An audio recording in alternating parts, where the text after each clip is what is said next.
भी ने कहा, मेरे पास एक और प्लान है। इसकी ने हैरान होते हुए पूछा, वो क्या है दी? इसकी का सवाल सुनकर रूही वहां से जाते हुए बोली, 1 मिनट। कुछ ही देर में रूही एक लिपस्टिक लेकर आई और मिसा को लगाने लगी। जल्दी ही इसकी और रूही ने मिलकर मिसा का पूरा मेकअप कर दिया और फिर मेकअप पूरा होते ही रूही उसकी तरफ देखकर नजर उतारते हुए बोली, अब लग रही है ना तो दूल्हे की बहन। कुछ ही देर में इसकी रूही और मीसा तीनों नीचे हॉल में आ चुके। आज पूरा सिंघानिया मेंशन लाइट से जगमगा रहा था। चारों तरफ सुंदर फूलों से डेकोरेशन किया हुआ था। हॉल के बीचों बीच मंडप बना हुआ था जिसमें बैठे पंडित जी शादी की तैयारी कर रहे थे। इस शादी को अटेंड करने के लिए देश के बड़े बड़े लोगों के साथ ही मीडिया वाले भी मौजूद थे। सभी लोग राजवीर की सडन शादी के अनाउंसमेंट से पूरी तरह शॉक में थे। यही वजह थी कि आज सभी न्यूज चैनल की हाईलाइट ये शादी ही थी। कोई भी राजवीर सिंघानिया की शादी मिस नहीं करना चाहता था। वहीं दूसरी तरफ इसकी रूही और मिसा के नीचे आते ही वहां मौजूद सभी लोगों का ध्यान उनकी तरफ खींचा गया। घर वाले तो मिसा के इस अवतार को देखकर शॉक्ड हो गए थे, लेकिन बाकी सारे गेस्ट बस इसकी की खूबसूरती को ही देखे जा रहे थे, खासकर लड़के। तभी मिसा के पास एक आदमी आया जिसका नाम अर्नव सिंघानिया था। यह राजवीर के पापा थे जिनकी उम्र 51 थी, पर दिखने में अब भी वो 44 के ही लगते थे। अर्नव जी मिसा के पास आकर बोले, क्या बात है, मुझे तो लगा था कि आज तक मेरे 3 बेटे थे, पर आज पता चला मेरी एक और खूबसूरत बेटी भी है।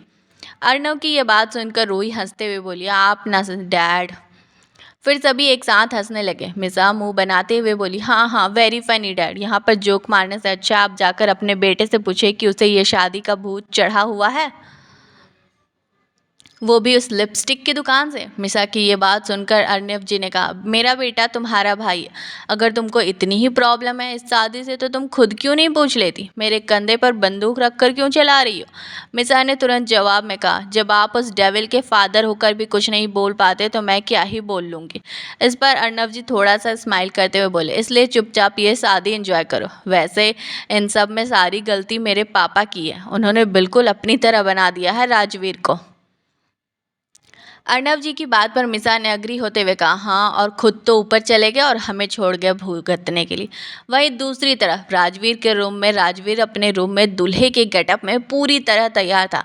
उसने आज गोल्डन कलर का कुर्ता पहना था और उसके सिर पर सेहरा भी था जिसमें सुंदर सा डायमंड ब्रॉच लगा था। इस वक्त राजवीर के हाथों में कुछ पेपर थे और उसके सामने संजना के पापा खड़े थे जिसका नाम केशव दीवान था। संजना के पापा राजवीर की तरफ देखते हुए बोले, राजवीर, जैसा तुमने कहा था मैंने सारे पेपर्स के शेयर ट्रांसफ़र कर दिए और साइन भी कर दिए। अब तो इस शादी में कोई प्रॉब्लम नहीं होगी ना? इस पर राजवीर बिना किसी एक्सप्रेशन के बोला, नहीं, अब कोई प्रॉब्लम नहीं होगी, चलिए नीचे चलते हैं। जल्दी ही राजवीर सीढ़ियों पर आकर खड़ा हुआ और फिर एक एक करके सीढ़ियों से नीचे उतरने लगा। वहीं उसी वक्त नीचे मौजूद सभी लोगों की नज़रें सिर्फ राजवीर पर ही रुकी थी। उस वक्त वो किसी राजकुमार से कम नहीं लग रहा था। उसे देखकर वहां मौजूद सभी लड़कियों की तो सांसें ही थम गई थी।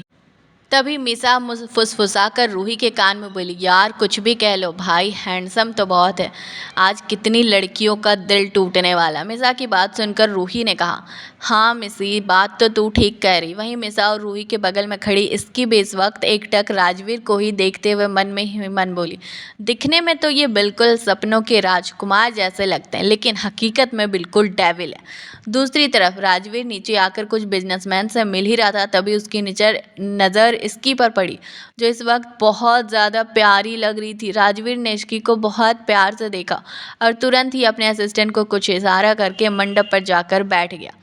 कुछ ही देर में पंडित जी ने मंत्र पढ़ना शुरू कर दिया। संजना को भी मंडप में बुला लिया गया। संजना की सभी दोस्त उसे अपने साथ लेकर आ रही थी। उस वक्त संजना ने रेड कलर का लहंगा पहना हुआ था जिसमें वो बहुत सुंदर लग रही थी। उसके चेहरे से स्माइल जाने का नाम ही नहीं ले रहा था।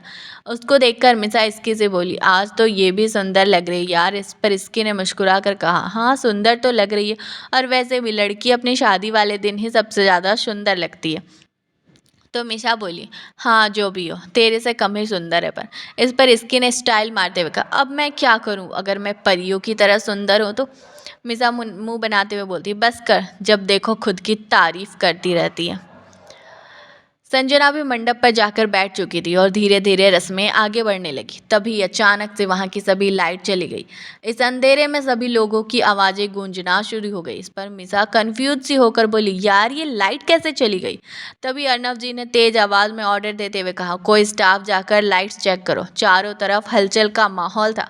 तभी इस अंधेरे में एक प्रोजेक्टर की लाइट ने सबका ध्यान अपनी तरफ खींचा, जहां एक वीडियो प्ले हो रहा था। उस वीडियो में केशव जी के सभी काले कामों के सबूत फ्लैश हो रहे थे। ये देखकर सारे मीडिया वाले उसकी फोटो लेने लगे और सभी लोग शॉक्ड रह गए कि ये सब क्या हो रहा है। तभी केशव जी चिल्लाकर बोले, ये सब क्या बकवास चल रहा है यहाँ पर, बंद करो इसे। ये कहते ही उन्होंने आगे जाकर प्रोजेक्टर को नीचे फेंक दिया। इसके साथ सारी लाइट्स ऑन हो गई। राजवीर चल कर उनके पास आकर खड़ा होते हुए बोला, तो कैसा लगा मेरा सरप्राइज? तुमने मुझे 48 घंटे दिए थे अपनी बेटी से शादी करने के लिए, और देखो इन 48 घंटे में मैंने तुम्हें सड़क पर ही नहीं बल्कि सलाखों के पीछे भी भेजने का इंतज़ाम कर दिया। तभी राजवीर ने चारों तरफ खड़े लोगों को एक नज़र देखा, फिर से केशव की तरफ देखते हुए आगे कहा, अब देख लिया राजीव सिंघानिया से उलझने का अंजाम। यहाँ मौजूद लोगों के साथ साथ पूरे देश ने ये देख लिया कि किस तरह तुम इस देश को खोखला कर रहे हो। तो इसे कहते हैं जैसा हाल वैसा ही तमाचा। ये शादी तो सिर्फ बहाना था तुम्हें सब के सामने एक्सपोज करने का, ताकि ये सभी लोग जान ले कि राजवीर से टकराने का अंजाम क्या होता। ये बात राजवीर ने बहुत गुस्से में कही थी। तभी वहाँ पुलिस की पूरी टीम आ पहुंची और केशव को अरेस्ट कर लिया गया। सभी को समझ आ गया था कि यह शादी सिर्फ केशव दीवान को रंगे हाथ पकड़ाने की थी। राजीव वीर का फेंका हुआ जाल था। ये सब देखकर इसकी ने हैरान होते हुए कहा, यार मिसा ऐसा लग रहा है जैसे हम कोई मूवी का सीन देख रहे। तो इस पर मिशा बोली, तू सही कर रही यार भाई, कब क्या करते कोई भी नहीं समझ सकता। इस पूरे ड्रामे के बाद सभी लोग वहाँ से जाने लगे। मीडिया वाले भी राजवीर से कुछ सवाल करके कुछ देर में वहाँ से जा चुके थे, लेकिन पंडित जी अभी भी वहीं थे क्योंकि राजवीर ने उन्हें रुकने को कहा था। सब जाने के बाद हॉल में अब सिर्फ घर वालों के साथ साथ इश्की और संजना ही बचे थे। जब संजना ने देखा कि अभी पंडित जी को रोका गया तो उसे एक उम्मीद थी कि अभी भी शायद राजवीर उससे शादी कर लेगा।